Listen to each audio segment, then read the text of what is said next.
You ever have a toddler step on your laptop and absolutely shatter your screen? No? Just me? Yeah. All right, well, either way, let's replace the screen on the Asus ROG Zephyrus G14. This specifically here is the 2022 version, and even more specifically, the GA402RK model, which I don't think makes the replacement steps any different, but it might affect the specific screen replacement that you need to purchase. I'll link the screen that I purchased down below. There are 3 different models at that link, and I'll show you exactly how you figure out which one that you need to order in just a second here.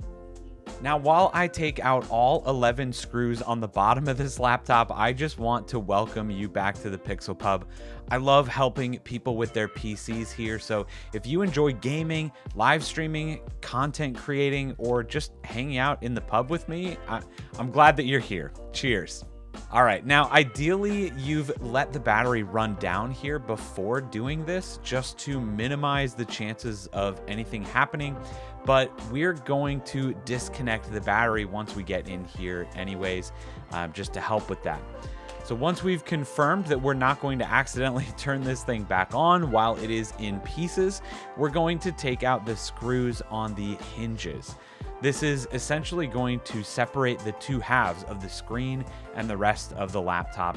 There's a couple screws on each hinge. Make sure you keep them where they need to be so that you're not going to lose them. There's quite a few screws in this replacement. There's also going to be this one cable here that needs to be unplugged. Make sure you don't rip that out accidentally. There's a couple of those hidden cables that we could be really easy to pull out. So make sure that you take this one out gently.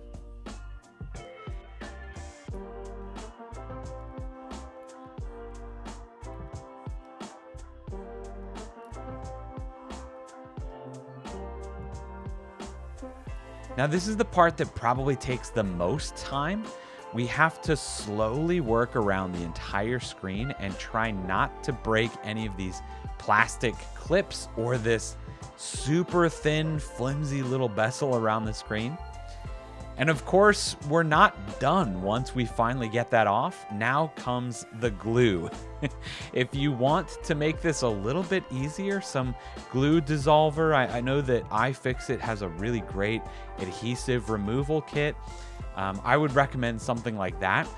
I definitely wrecked the screen even more than it already was by doing this. It was cracked in a million places. There was no way that you were putting this back together the way that you did before. I don't know why I did air quotes with that. Why did I script air quotes when I knew that this was going to be a voiceover? All right, either way, this is the part that you've probably been waiting for. This number right here is what you need to match up on the Amazon link below. This is the actual part number for the screen. Yours may be different than mine, but please check before ordering a screen. Now, I know that this is kind of a tough thing to do because if the screen is still partially working by the time that you completely rip this apart, you're going to be wrecking the screen and making it completely unusable. But this is one of those things that you need this part number before ordering so that you make sure that you have the right screen. It actually came packaged pretty nicely between a lot of foam and cardboard, so it stayed safe during shipping. This one that I got was $120, which felt like an expensive purchase, but to make this couple $1,000 laptop run again and actually usable, I feel like this is worth it. All right, quick little cable attachment right here, and it fits right into place. Honestly, after how much of a pain all that adhesive was, I was almost a little bit nervous about how easily everything was going back together now.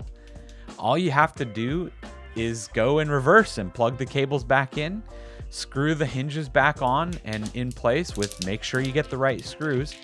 I did run into a little issue here where when I tried to put the back plate back on, it didn't fit quite perfectly. I needed to get this little cable right in its place perfectly under this little cable holder catcher thing. And so I did have to unscrew and rescrew a little bit to get that cable back in there, but it wasn't too bad. Always remember that when you unplug your battery for some sick, twisted reason, these things always take an insanely long time to boot back up. So after plugging it back in and pressing the button, wait an inordinate amount of time, and hopefully if you did everything right, it'll come back on. Mine did, and the screen looks great.